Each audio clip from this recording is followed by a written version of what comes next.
Next it is regarding the pricing. तो pricing जो रहता है ये वो अमाउंट है जो एक कंज्यूमर के द्वारा, लाइकवाइज यहाँ पर एक पर्सन है कंज्यूमर जिसने कोई गुड्स एंड सर्विसेज जो हैं वो एस पर्सन से, सेलर से परचेज की हैं।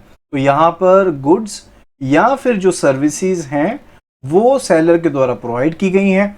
अब उन गुड्स एंड सर्विसेज के बदले में जो अमाउंट यहाँ पर पर्सन ए के द्वारा पे किया जाएगा या पे किया जाता है, या जो अमाउंट इन सर्विसेज या गुड्स के बदले में सेलर के द्वारा लिया जाता है बायर से, कंज्यूमर से, उसे हम कहते हैं प्राइस।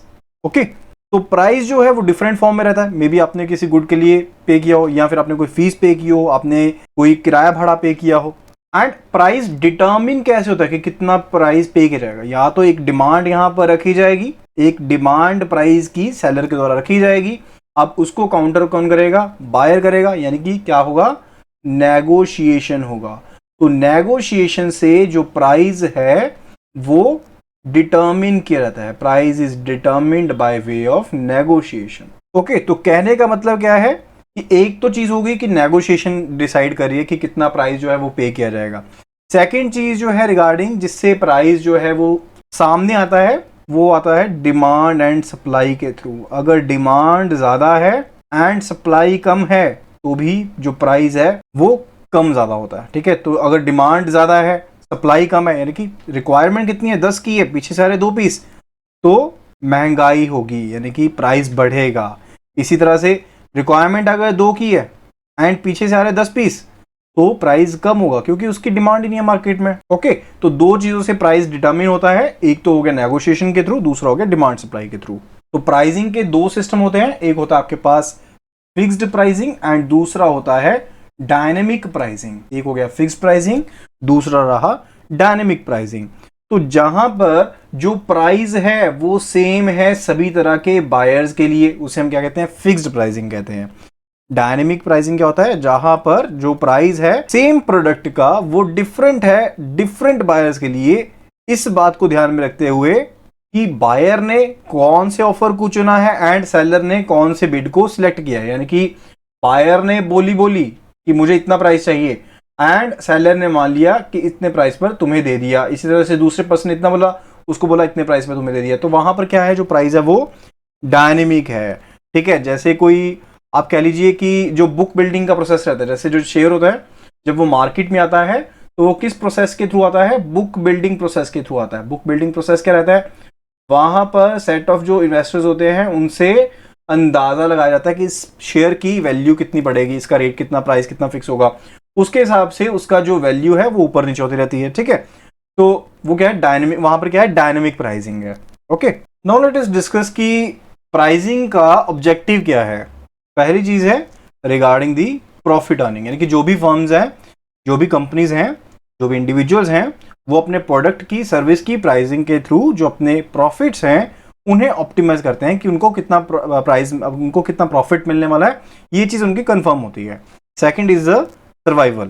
सर्वाइवल कहने का मतलब है कि जब हम प्राइजेस को फिक्स कर देते हैं तो हम इस चीज का अंदाजा लगा सकते हैं कि जो हमारी कॉस्ट है, यानी कि किसी प्रोडक्ट को प्रोवाइड करने में, किसी सर्विस को प्रोवाइड करने में जो कॉस्ट लग रही है वो कॉस्ट कवर हो जाएगी। ठीक है, एंड हम प्रॉफिट भी अर्न कर पाएंगे। अगर हमारी कॉस्ट फिक्स है, यानी कि हमारा प्राइस फिक्स है, तो हम ये पता लगा सकते हैं कि हम कॉस्ट कवर कर पाएंगे एंड हम प्रॉफिट को अर्न कर सकते हैं उस प्रोडक्ट के ऊपर, उस सर्विस के ऊपर। ठीक है, तो इससे हमारा जो लॉन्ग टर्म सर्वाइवल है किसी भी फर्म का, कंपनी का, वो बनता है। Third it is market share. Pricing का इस्तेमाल इसके अलावा मार्केट शेयर को इंक्रीज करने के लिए भी किया जाता है, या फिर आप ये कह लीजिए कि जो एग्जिस्टिंग मार्केट शेयर है उसको रिटेन करने के लिए भी किया जाता है। किस तरह से? अगर आपका कॉम्पिटिटर है, पहले आप किसी चीज को सेल कर रहे थे 100 रुपीज में, ठीक है, अभी आपका कॉम्पिटिटर है जो 90 रुपीज में सेम सभी चीजें, सेम सभी फैसिलिटीज को प्रोवाइड कर रहा है। ठीक है, तो जाहिर सी बात है अब ज्यादा लोग उसके तरफ जाएंगे। ठीक है, अब आप इस प्राइस को चेंज कर सकते हैं, लाइकवाइज आप इस प्राइस को 85 कर सकते हैं ताकि आप फिर से अपने मार्केट को रिटेन कर पाएं या फिर अपने मार्केट शेयर को इंक्रीज कर पाएं। ओके, तो ये भी इसके ऑब्जेक्टिव्स में आता है।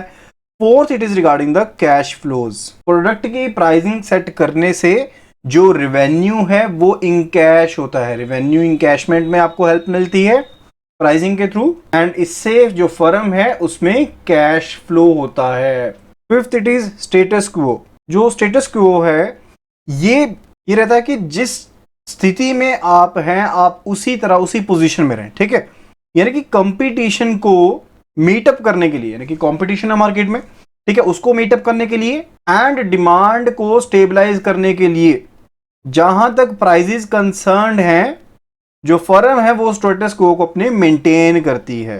तो कहने का मतलब है कि जो कंपटीशन है उसको मीटअप करने के लिए एंड डिमांड को स्टेबलाइज करने के लिए जो फर्म है वो स्टेटस को मेंटेन करती हैं as far as the prices are concern. Next it is product quality. तो कोई भी जो प्रोडक्ट है उसकी क्वालिटी को मेंटेन करने के लिए जो भी फर्म है, चाहे वो प्रोडक्ट है, चाहे वो गुड्स है, चाहे सर्विसेज है, जो फर्म है उसे एक्स्ट्रा एक इनपुट देनी पड़ती है, यानी कि एक्स्ट्रा कॉस्ट उसके ऊपर लगानी पड़ती है, ठीक है। उसके पर्पज के लिए एक एडिशनल कॉस्ट उसमें फैक्टर जो है वो आपके प्राइस में ऐड होता है, जिसके कारण आपको हायर प्राइस उसका सेट करना पड़ता है, ठीक है। तो मे भी हो सकता है आपको हूबहू उसके जैसा प्रोडक्ट दिखने वाला जो हो वो आपको कम प्राइस में मिल जाए, लेकिन जो प्राइस फैक्टर है वो क्वालिटी को ध्यान में रख के भी सेट किया जाता है, ओके। यानी कि बेटर क्वालिटी के लिए आपको जो हायर प्राइस है वो पे करना पड़ता है। Next is communicating image. तो जब हम किसी प्रोडक्ट का, किसी सर्विस का प्राइस सुनते हैं तो उसकी एक इमेज हमारे माइंड में सेट हो जाती है। तो जो प्राइजेस हैं वो एक इमेज भी कम्युनिकेट करते हैं रिगार्डिंग दी प्रोडक्ट और सर्विस, ओके। जैसे कि जो बैंक है उनके प्रोडक्ट्स के डिफरेंट डिफरेंट प्राइसेस हैं, वो इंटरेस्ट पे करते हैं, इंटरेस्ट लिवाय करते हैं, सर्विस चार्जेस रिकवर करते हैं वेरियस प्रोडक्ट्स के ऊपर, ठीक है। तो वो क्या है, डिफरेंट एक कंसेप्ट, एक परसेप्शन बन जाती है प्रोडक्ट के रिगार्डिंग कंज्यूमर के माइंड में। So it was regarding the objectives of the pricing. Now let us discuss the factors जो प्राइसिंग को अफेक्ट करते हैं। वैसे तो बहुत से फैक्टर्स हैं जो प्राइसिंग को अफेक्ट करते हैं, but there are two main factors, that is internal factors and external factors. तो दो तरह के फैक्टर रहते हैं, एक रहते हैं इंटरनल फैक्टर एंड दूसरे रहते हैं एक्सटर्नल फैक्टर। तो इंटरनल फैक्टर में कौन कौन सी चीजें रहती हैं, लाइकवाइज की जो फर्म है उसके क्या ऑब्जेक्टिव है, किस पर्पज से जो प्रोडक्ट है वो मार्केट में उतारा गया है, ठीक है। तो वो भी प्राइसिंग को इफेक्ट कर सकती है। इसके अलावा जो करेक्टरिस्टिक्स हैं प्रोडक्ट के, लाइकवाइज आपको एग्जांपल देता हूं कि जो अनसिक्योर्ड लोन है, जो अनसिक्योर्ड लोन है उसके केस में जो आरओआई है, रेट ऑफ इंटरेस्ट है, वो ज्यादा चार्ज किया जाता है rather then in case of secured loan. Secured loan की तुलना में जो रेट ऑफ इंटरेस्ट चार्ज किया जाता है वो कम चार्ज किया जाता है, लेकिन जो अनसिक्योर्ड लोन है उसके केस में जो रेट ऑफ इंटरेस्ट है वो ज्यादा चार्ज किया जाता है। तो ये क्या है, करेक्टरिस्टिक है किसी प्रोडक्ट का, किसी सर्विस का, किसी गुड्स का, ठीक है। तो उसके हिसाब से जो प्राइसिंग है वो डिफरेंट रहती है। थर्ड जो फैक्टर रहता है that is demand supply elasticity. तो प्राइस की जो इलास्टिसिटी है उसके हिसाब से भी जो प्रोडक्ट का प्राइस है वो चेंज होता रहता है। लाइकवाइज अगर जो पेट्रोल है, डीजल है, उसकी डिमांड ज्यादा हो जाती है तो उसका प्राइस इंक्रीज हो जाता है, लेकिन अगर उसकी डिमांड कम है तो उसकी जो प्राइस है वो कम हो जाती है। या फिर ये कहें कि अगर जो प्रोडक्शन है पेट्रोल की, डीजल की, अगर वो ज्यादा है तो भी प्राइस कम हो जाता है, अगर वो कम है तो प्राइस ज्यादा हो जाता है, ओके। तो ये इलास्टिसिटी रहती है, प्राइस की इलास्टिसिटी रहती है with the demand of the product. अब बैंक में जो प्राइसिंग होती है वो किस हिसाब से होती है, बीपीएलआर के हिसाब से, bench mark prime landing rate, या फिर एमसीएलआर के हिसाब से, मार्जिनल कॉस्ट लैंडिंग रेट, ठीक है। तो यहां पर जो प्राइसिंग सेट होती है वहां पर डिफरेंट चीजों को ध्यान में रखा जाता है, कॉस्ट ऑफ फंड्स को ध्यान में रखा जाता है, कॉस्ट ऑफ ऑपरेशंस को, प्रॉफिट मार्जिन, रिस्क कॉस्ट, इन सभी चीजों को ध्यान में रखते हुए जो कॉस्ट है वो सेट की जाती है। तो ये सभी क्या है, इंटरनल फैक्टर्स हैं। सेकेंड जो फैक्टर्स हैं जो इंपैक्ट डालते हैं on the pricing, that are the external factors. पहली चीज जो एक्सटर्नल फैक्टर्स में आती है that is a market characteristics, कि मार्केट का बिहेवियर किस हिसाब से हो उसके हिसाब से प्राइसिंग सेट होती है। Third it is a customer behaviour या फिर कंज्यूमर बिहेवियर, कोई कंज्यूमर किसी पर्टिकुलर प्रोडक्ट लाइन को लेकर किस हिसाब से पैसा खर्चने को तैयार है, क्या बिहेवियर है उसका उस प्रोडक्ट को लेकर, ठीक है। ये चीज भी प्रोडक्ट के प्राइस के ऊपर इंपैक्ट डालती है। यानी कि कोई ऐसा प्रोडक्ट है जिसकी तरफ कंज्यूमर का ध्यान ही नहीं है तो वहां पर जो प्राइसिंग है अगर कम सेट होगी तो ही वहां पर आप मार्केट क्रिएट कर सकते हैं। थर्ड जो एक्सटर्नल फैक्टर रहता है दैट इज अ बार्गेनिंग, यानी कि जो नेगोशिएशन होती है, चाहे वो कंज्यूमर लेवल पर है, चाहे वो डीलर लेवल पर है, सप्लायर लेवल पर है, ओके। फोर्थ जो एक्सटर्नल फैक्टर रहता है, मेजर फैक्टर है, that is a competitor policy. एक मार्केट रहती है मोनोपोली, यानी कि आप ही वहां पर सिर्फ मार्केट में एग्जिस्ट कर रहे हैं, तो वहां पर आप अपनी मर्जी से जो प्राइसिंग है वो सेट कर सकते हैं। लेकिन जब आपका कॉम्पिटिटर है तो आपको कॉम्पिटिटर के हिसाब से प्राइसिंग को सेट करना पड़ता है, ठीक है। अगर आपका प्रोडक्ट आउटस्टैंडिंग है, यानी कि एक ब्रांड इमेज बनी हुई है, तो आप कितना भी प्राइस ले सकते हैं। लेकिन अगर आपने मार्केट में compete करना है दूसरे ब्रांड्स के साथ, दूसरे प्रोडक्ट्स के साथ, तो वहां पर आपको अपनी कंपटीटर पॉलिसी के हिसाब से जो प्राइसिंग है उसे सेट करना पड़ेगा। Then it is social consideration. Social consideration में आप इस तरह से लेकर चलिए कि जब कोई ऐसा सोशल एपिडेमिक हुआ, जब उस चीज को लेकर जो प्राइसिंग था वो कम चाहिए था। लाइकवाइज इन कोविड-19 केसेस, जब मास्क का जो प्राइसेस था या फिर जो सैनिटाइजर का प्राइसेस था वो एकदम से ज्यादा स्टॉकिंग करके इंक्रीज कर दिया गया, तो वहां पर गवर्नमेंट को स्टेप आउट करना पड़ा एंड एक प्राइस फिक्स कर दिया गया, ठीक है। तो वो क्या है, एक्सटर्नल फैक्टर्स है। सोशल कंसिडरेशन को ध्यान में रखते हुए ऐसी चीजें की गई हैं, ठीक है। तो बैंक्स में क्या है कि दूसरे बैंक्स का जो MCLR है या फिर BPLR है, उनको ध्यान में रखते हुए आप अपना MCLR या फिर BPLR को सेट करते हैं ताकि आपका जो प्रोडक्ट है वो कॉम्पिटिटिव रहे। तो 3 प्रिंसिपल इनपुट्स हैं जो प्राइसिंग डिसीजन को इफेक्ट करती हैं। प्राइसिंग की बात नहीं कर रहे हैं हम बात कर रहे हैं प्राइसिंग डिसीजन के बारे में, कि प्राइसिंग डिसीजन को जो चीजें इंपैक्ट करती हैं, इफेक्ट करती हैं, वो 3 प्रिंसिपल इनपुट हैं जिसे हम 3C भी कहते हैं। These are also called 3C। First C it says consumers demand schedule, consumers demand schedule. Second is the cost function, third is competitors price. तो डिमांड शेड्यूल क्या रहता है कि डिफरेंट प्राइजेस के ऊपर कितनी डिमांड क्वांटिटी की है, यानी कि कितनी क्वांटिटी डिमांडेड है, ठीक है। लाइकवाइज एक ग्राफ की तरह रहता है ये कि डिफरेंट प्राइजेस हैं तो उसके ऊपर किस तरह से डिमांड है। तो यहां पर क्या है, हमारी क्वांटिटी है एंड इस तरफ क्या है, हमारा प्राइस है। यानी कि अगर प्राइस हम बढ़ाते हैं तो हमारी क्वांटिटी डिमांडेड जो है वो कम हो जाती है, लेकिन अगर हमने प्राइस कम कर दिया लोअर प्राइस के ऊपर, जो आपकी क्वांटिटी डिमांडेड है वो इंक्रीज कर जाती है। ओके, तो पहली चीज होगी demand schedule, consumer demand schedule. Third is a cost function.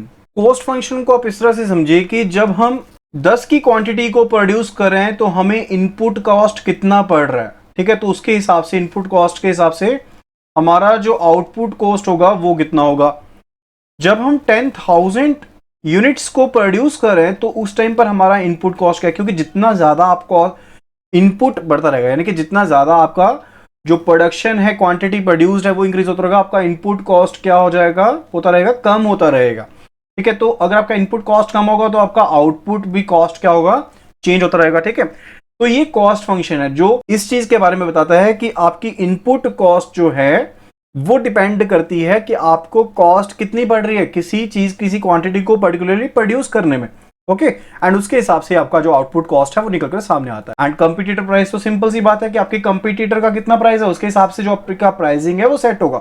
तो ये 3 प्रिंसिपल इनपुट्स हैं जो आपके प्राइसिंग डिसीजन को इफेक्ट करती हैं। Now let us discuss the methods of pricing. तो डिफरेंट प्रोडक्ट्स हैं, डिफरेंट सिचुएशंस हैं, तो डिफरेंट प्रोडक्ट्स की डिफरेंट सिचुएशंस के ऊपर प्राइसिंग को डिटरमिन करने के लिए 3 मेथड जो हैं उनका इस्तेमाल किया जाता है। पहली तो है कॉस्ट बेस्ड प्राइसिंग, यानी कि जितनी आपकी कॉस्ट है उसके ऊपर आप अपना प्रॉफिट मार्जिन रखते हुए प्राइसिंग सेट कर देते हैं।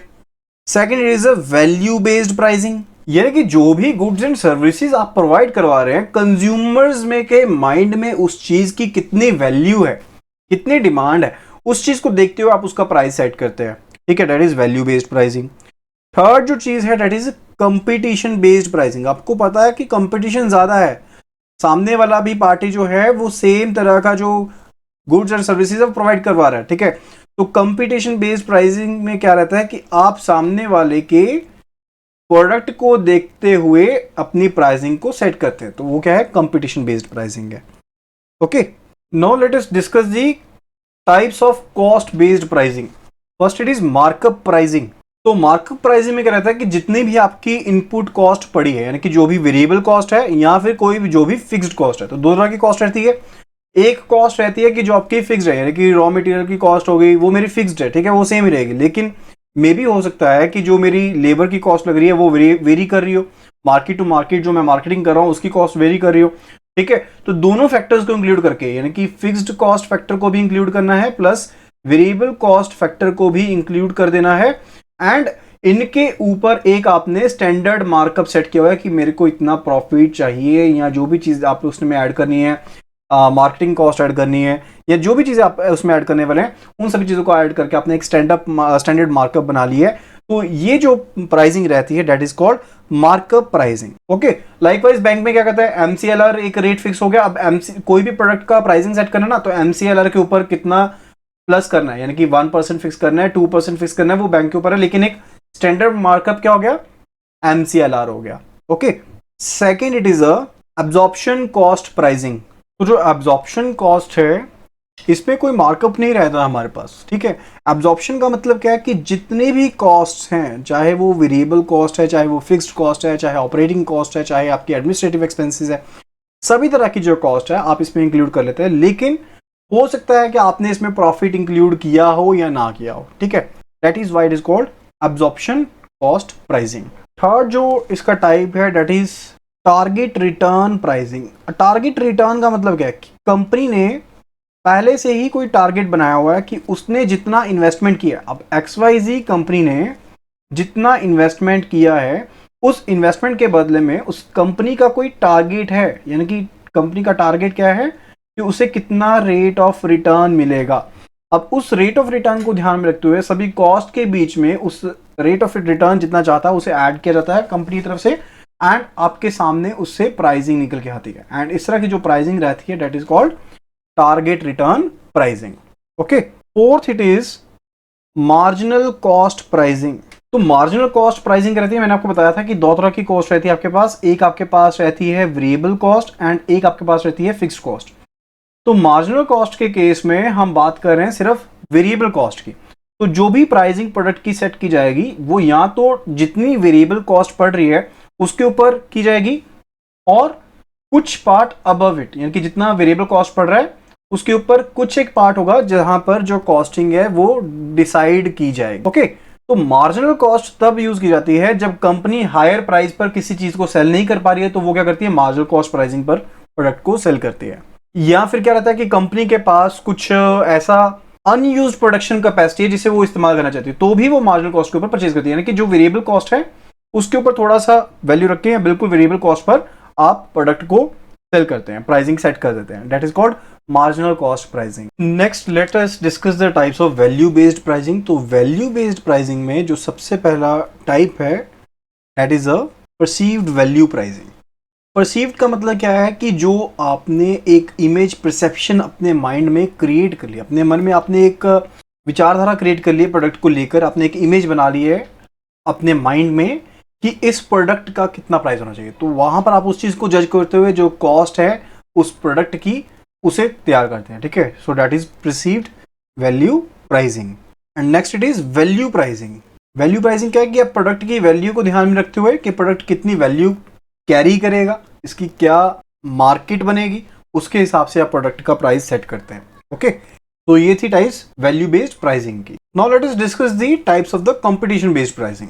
फर्स्ट जो इसकी टाइप है that is going rate pricing, यानी कि मार्केट में क्या प्राइस चल रहा है उसके हिसाब से जो प्रोडक्ट का या सर्विस का प्राइस आप सेट करते हैं, ठीक है। तो आप सिमिलर जो प्रोडक्ट हैं, जो जेनेरिक आइटम्स हैं, कम्युनिटीज हैं, जिनके डिजाइन में, जिनकी फंक्शनैलिटी में थोड़ा बहुत डिफरेंस है, ठीक है, उस डिफरेंस को ध्यान में रखते हुए मार्केट में जो रेट चल रहा है उसके हिसाब से आप प्राइस सेट कर देते हैं प्रोडक्ट का, that is going rate pricing. Second it is auction type pricing. Auction का मतलब क्या, जहां पर बिड लगाई जाती है बायर्स के द्वारा, कंज्यूमर्स के द्वारा, यानी कि कंज्यूमर्स क्या करते हैं, बिड लगाते हैं। जैसे डायनेमिक प्राइसिंग होती है ना, एक रिजर्व प्राइस रखा जाता है कि इस प्राइस के नीचे कोई भी प्राइस एक्सेप्ट नहीं किया जाएगा, एंड उस प्राइस के ऊपर क्या किया जाता है, ऑक्शन लगाई जाती है, बिडिंग की जाती है कंज्यूमर्स के द्वारा, एंड उसके तहत जो प्राइस है वो सेट किया जाता है, जैसे कि बुक बिल्डिंग में होता है। ओके, तो that is auction type pricing. Third it is group pricing. Third जो है ग्रुप प्राइसिंग है। तो ग्रुप प्राइसिंग क्या है कि डिफरेंट कस्टमर्स को आप डिफरेंटली चार्ज करते हैं डिपेंडिंग ऑन द कैटेगराइजेशन, यानी कि आप डिफरेंट ग्रुपिंग करते हैं कस्टमर्स का, उसके हिसाब से उनको चार्ज करते हैं। लाइकवाइज हो सकता है कि स्टूडेंट्स को आप चार्जिंग अलग करें एंड इंडिविजुअल जो है उनको चार्जिंग अलग करें। ओके, या फिर हो सकता है कि आपने कस्टमर्स का ग्रुप क्रिएट कर लिया कि ये आपके नए कस्टमर्स हैं एंड ये आपके पुराने कस्टमर हैं। तो जो नए कस्टमर्स हैं उनको अट्रैक्ट करने के लिए आप कम प्राइजेस ले रहे हैं एंड पुराने कस्टमर से आप ज्यादा प्राइजेस ले रहे हैं। ठीक है, तो इस तरह की स्ट्रेटेजी रहती है अंडर द ग्रुप प्राइसिंग। तो मेथड ऑफ प्राइसिंग हमने देख लिया। Now let us discuss different strategies of pricing. तो जो भी प्राइजेस सेट किए जाते हैं, अगर हम बैंक के कॉन्टेक्स्ट में भी देखें तो बैंक जो भी प्राइजेस कॉन्टेक्स्ट देता है तो वो एक चीज को ध्यान में रखते हुए प्राइस सेट नहीं करता है, यानी कि मल्टीपल चीजों को ध्यान में रखा जाता है जिनको ध्यान में रखते हुए प्राइस सेट किया जाता है। ठीक है, तो now let us discuss the pricing strategies. First जो है दैट इज जियोग्राफिकल स्ट्रेटेजीज, यानी कि जो जियोग्राफिकल प्राइसिंग है। तो इसके तहत क्या रहता है कि डिफरेंट रीजन के कस्टमर्स के लिए आप डिफरेंट प्राइजेस सेट करते हैं। Different region, different customers and different prices, यानी कि जगह को ध्यान में रखते हुए आप उसका प्राइस सेट करते हैं। तो ये क्या एक स्ट्रेटेजी रहती है। सेकंड जो प्राइसिंग की स्ट्रेटेजी है that is psychological pricing. Psychology क्या है कि आप डिफरेंट रेंजेस तैयार कर देते हैं, लाइक रेगुलर रेंज तैयार कर दी या फिर कह लीजिए इकोनॉमी रेंज तैयार कर दी एंड एक आपने तैयार कर दी प्रीमियम रेंज। तो यहां पर माइंडसेट बन जाता है कस्टमर का कि इकोनॉमी रेंज में ज्यादा फीचर नहीं है, इकोनॉमी रेंज में ज्यादा बेनिफिट नहीं है, जबकि प्रीमियम रेंज में ज्यादा बेनिफिट है एंड आपको अलग से फीचर्स यहां पर मिलते भी हैं। ठीक है, तो इस तरह की जो स्ट्रेटेजी रहती है that is called psychological pricing. Third जो स्ट्रेटेजी है दैट इज प्रमोशनल प्राइसिंग। तो प्रमोशन क्या रहती है, जब आपने कोई नया प्रोडक्ट उतारना है, न्यू प्रोडक्ट, या फिर आप कह लीजिए आप नई मार्केट में एंटर करने वाले हैं, अब वहां पर ज्यादा से ज्यादा कस्टमर्स को अपनी तरफ अट्रैक्ट करने के लिए मेन क्या हमारा पर्पस है कि हमने कस्टमर्स को अट्रैक्ट करना है। तो कस्टमर को अट्रैक्ट करने के लिए आप डिफरेंट क्या देते हैं, इंसेंटिव्स देते हैं। मे भी हो सकता है रेफरल स्कीम हो, मे भी हो सकता है आप किसी तरह का डिस्काउंट दे रहे हैं, मे भी कूपन कोड प्रोवाइड कर रहे हैं। तो डिफरेंट आप प्रमोशनल इंसेंटिव्स प्रोवाइड करते हैं। तो उस तरह की जो स्ट्रेटेजी रहती है that is promotional pricing. Next it is discriminatory pricing. Discrimination का मतलब है कि नॉर्मल चैनल में आप प्राइस कुछ और रख रहे हैं। ठीक है, नॉर्मल चैनल में अपने प्राइस कुछ और रखा हुआ है, लेकिन अगर कोई पर्सन किसी थ्रेशोल्ड को क्लियर करता है तो उसके लिए प्राइस कुछ और है। कहने का मतलब है, फॉर एग्जांपल अगर हम बैंक की एग्जांपल लें तो बैंक ने मे भी स्कीम रखी हो कि अगर आप 10 लाख से ज्यादा का डिपॉजिट रखेंगे तो आपको जो रेट ऑफ इंटरेस्ट मिलेगा वो 6% पर एनम के हिसाब से मिलेगा। अगर 10 लाख से कम है तो आपको 4% पर एनम के हिसाब से मिलेगा। तो ये क्या है, यहाँ पर डिस्क्रिमिनेशन प्राइसिंग है। Next is it is product mix pricing. Product mix क्या होता है, जहां पर प्रोडक्ट लाइन रहती है, यानी कि डिफरेंट जो प्रोडक्ट्स हैं, क्लोजली रिलेटेड प्रोडक्ट्स हैं, आप उनको साथ में रख रहे हैं। तो आप एक ग्रुपिंग ऑफ प्रोडक्ट करके इकट्ठा एक पैक बेच रहे हैं। ठीक है, प्रोडक्ट मिक्स तैयार कर रहे हैं। ओके, इस तरह की जो प्राइसिंग रहती है, यानी कि प्राइसिंग एज अ पैकेज, आप एक पैकेज की तरह प्राइसिंग सेट कर रहे हैं ताकि आप अपने प्रॉफिट्स को इफेक्टिवली ऑप्टिमाइज कर पाए। That is called product mix pricing. Next it is market skimming pricing. तो मार्केट स्कीमिंग क्या रहती है, आप शुरू में इनिशियली क्या करते हैं, इनिशियली जो गुड्स का प्राइस है वो हायर सेट करते हैं, लेकिन बाद में लेटर स्टेज पर जो प्राइस है वो लोअर सेट कर देते हैं ताकि आप कस्टमर्स को ज्यादा अट्रैक्ट कर पाए। अब ये भी एक साइकोलॉजिकल गेम है। लाइकवाइज किसी कंपनी ने अपने प्रोडक्ट का प्राइस पहले सेट किया 3499। ओके, 3499 प्रोडक्ट में प्राइस सेट कर दिया, उसकी प्रमोशन की, जम के उसकी प्रमोशन की गई एंड फर्दर बाद में उन्होंने इसके ऊपर डिस्काउंट देके प्राइस सेट कर दिया 2499। प्राइस कितना सेट कर दिया, 2499 सेट कर दिया। अब यहां पर कस्टमर को लगेगा ये कंपनी पहले 3500 में लगभग आपको जो चीज दे रही थी, अब वो 2500 में आपको चीज दे रही है, let us buy this. Okay, तो ये क्या है, एक साइकोलॉजिकल गेम है that is called market skimming pricing. Next it is product bundling pricing. तो प्रोडक्ट बंडलिंग में क्या रहता है कि आप डिफरेंट प्रोडक्ट्स को इकट्ठा आपस में एक बंडल की तरह बेचते हैं। ठीक है, यानी कि ब्रश प्लस टूथपेस्ट, तो ये क्या है, एक बंडल की तरह आप इसे सेल करें।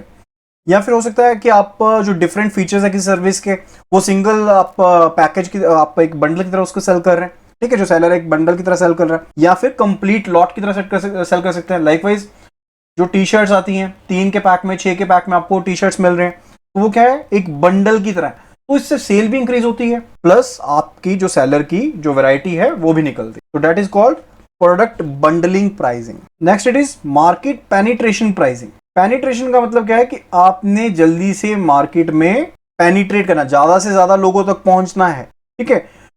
तो स्कीमिंग में क्या रहता था, पहले आप हाई रखते थे, बाद में लोअर करते थे। लेकिन पेनिट्रेशन में क्या रहता है कि पहले शुरू में प्राइसिंग जो है वो कम रखी जाती है। ग्रेजुअली प्राइसिंग, जब आपका प्रोडक्ट फेमस हो जाता है, आप प्राइस को इंक्रीज कर देते हैं, ठीक है। That is called market penetration pricing. तो हमने यहां पर एक प्राइसिंग डिस्कस की थी, दैट वाज डिस्क्रिमिनेटरी प्राइसिंग। तो डिस्क्रिमिनेटरी प्राइसिंग में कौन कौन सी चीजें दी जा सकती हैं, लेट अस डिस्कस देम। तो पहली चीज तो ये है कि यहां पर डिस्काउंट्स दिए जा सकते हैं, अलाउंसेस दिए जा सकते हैं। डिस्काउंट किस तरह के हो सकते हैं, कैश डिस्काउंट हो सकता है कि डायरेक्ट कैश में आपको डिस्काउंट मिल जाए, या फिर सीजनल डिस्काउंट मिल सकता है, यानी कि जब ऑफ सीजन है तब आपको डिस्काउंट मिल रहा है, तो वो क्या है, सीजनल डिस्काउंट है। क्वांटिटी डिस्काउंट मिल सकता है कि अगर आप ज्यादा क्वांटिटी परचेज करेंगे तो आपको प्राइस जो है कम लगेगा, ठीक है। एंड फंक्शनल डिस्काउंट मिल सकता है, यानी कि जब आप कोई पर्टिकुलर फंक्शन मेंटेन करेंगे तब आपको जो डिस्काउंट मिलेगा। लाइकवाइज आगे किसी डीलर को कहा गया कि अगर आप 10,000 कॉपी सेल कर देंगे तो आपको इतना डिस्काउंट मिलेगा। वो क्या, फंक्शनल डिस्काउंट। आपने एक फंक्शन परफॉर्म किया एंड उसके बाद आपको वो डिस्काउंट मिल रहा है। तो that was all about the pricing.